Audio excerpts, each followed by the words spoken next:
guys, this is Christy. This is my first vlog, so I hope you like it.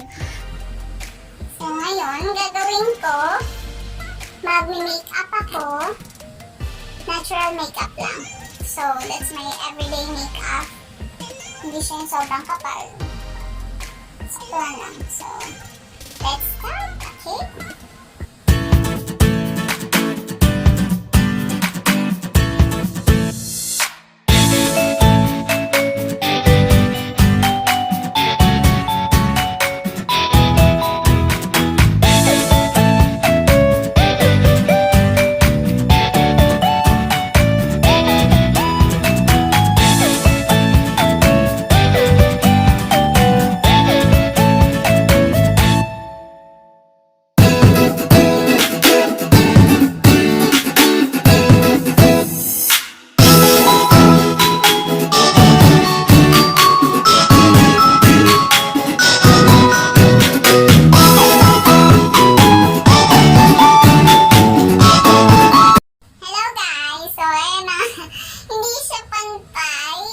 Ganun. Hindi naging pantay na yung sa kilay ko. Kasi medyo mas makapal yung balahibo ng kilay ko dito sa kabila kaysa dito. So, kailangan mapantay siya.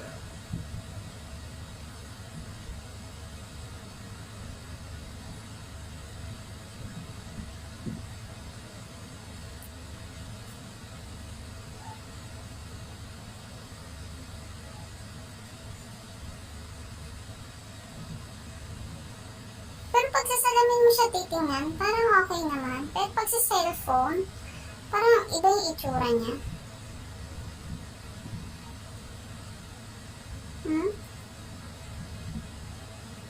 Ang hirap magkilay ah.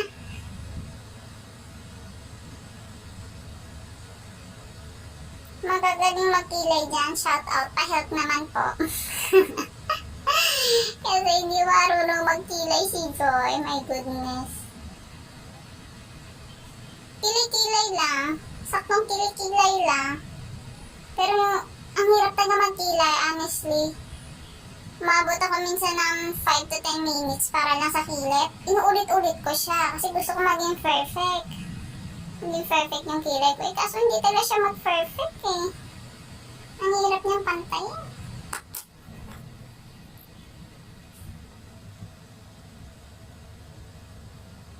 Lalo na to kasi o baka dahil lang sa lights.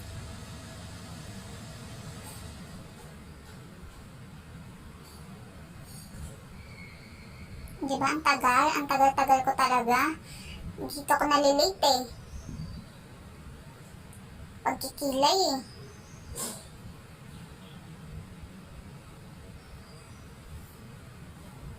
Nalaglag pa. Okay na ba to guys? Okay na ba yan? Pantay na ba? Ang bangit na nakaka... Okay na tayo?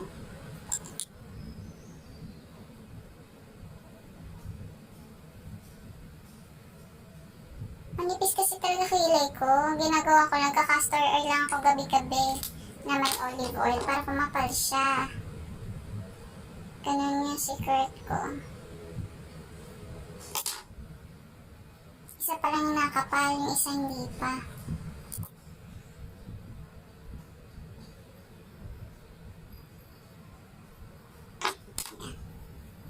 Okay na tayo.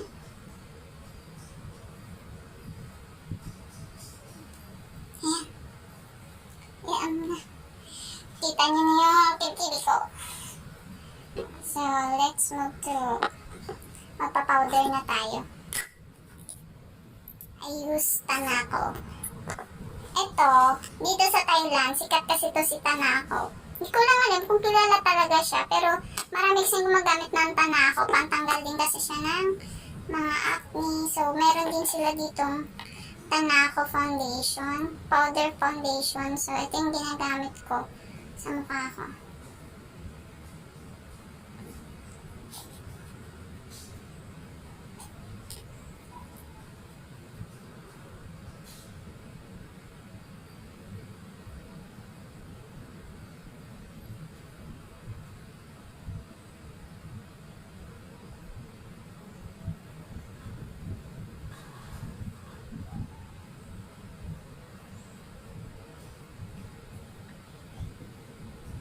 Masyadong maliwanag, no?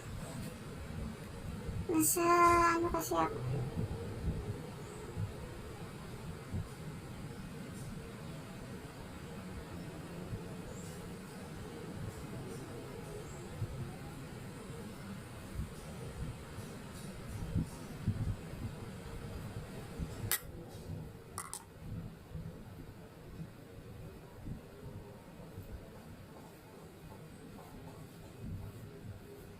So, I use my powder na.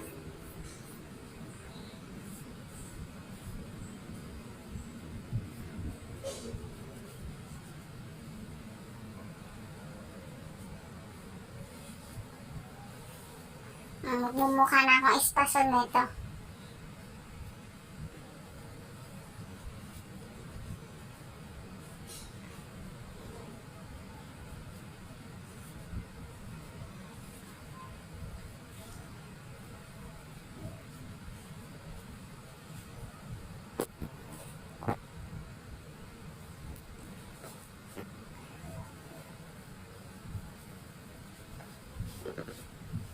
So, maglagay din tayo pati sa leeg para mapantay.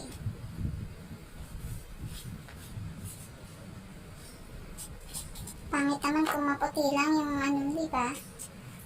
Yung mukha, tas yung leeg, ang itim.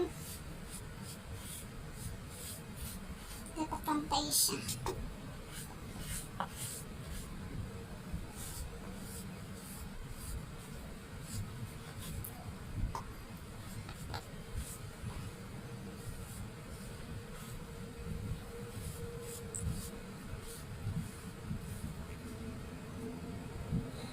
So, yung tigawad ko, hindi ko siya natakpan. Ano lang natin powder.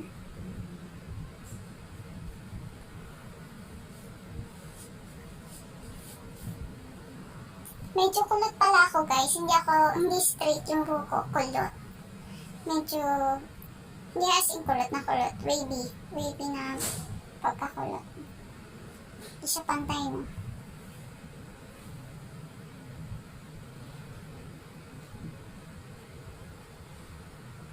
Okay lang ba, guys?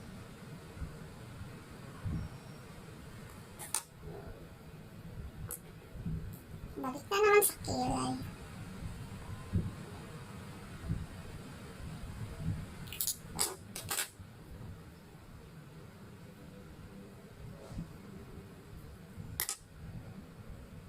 Okay na ba? Okay na yan. Pak na yan. Ang puti! O baka kasi dahil sa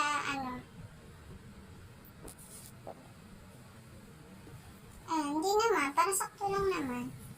Hindi mo siya sobrang puti. Sakto lang.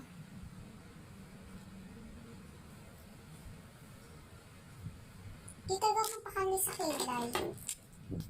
Hindi siya pantay.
final look.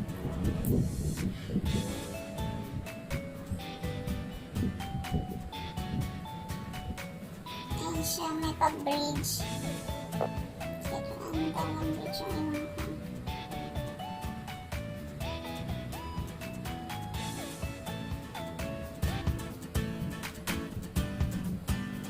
Tapos may final look. And then, ito yung mga nagamit ko sa pag-makeup ko. I will show you guys, okay?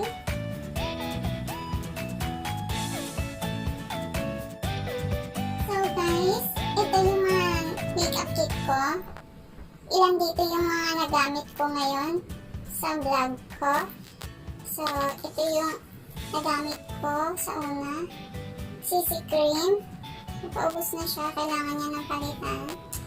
And then, itong Dermacol. Gumamit din ako nito para matakpan yung pimples ko. Then, ito, nabili ko pa to sa Pinas. So, gumamit ako ng highlight and ng blush on. Ayan. And, ito naman, highlighter din to. Sa Pinas ko din nabili. And this one is dito ko na sa Thailand nabili ko. And Nichido.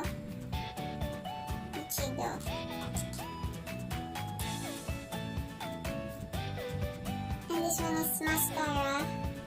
Dito ko din sa Thailand nabili. Yung lipstick naman na nagamit ko, Vice.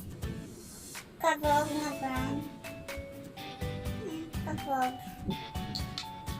And gumamit din ako ng lip gloss bago ako maglagay ng lipstick.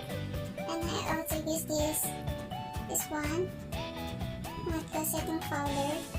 Nabili ko to sa Pinas. And ito yung powder foundation ko, Tanako. Maganda to sa balat kasi nakaka-enhance to. Meron siya parang maliliit na glitters, ganon.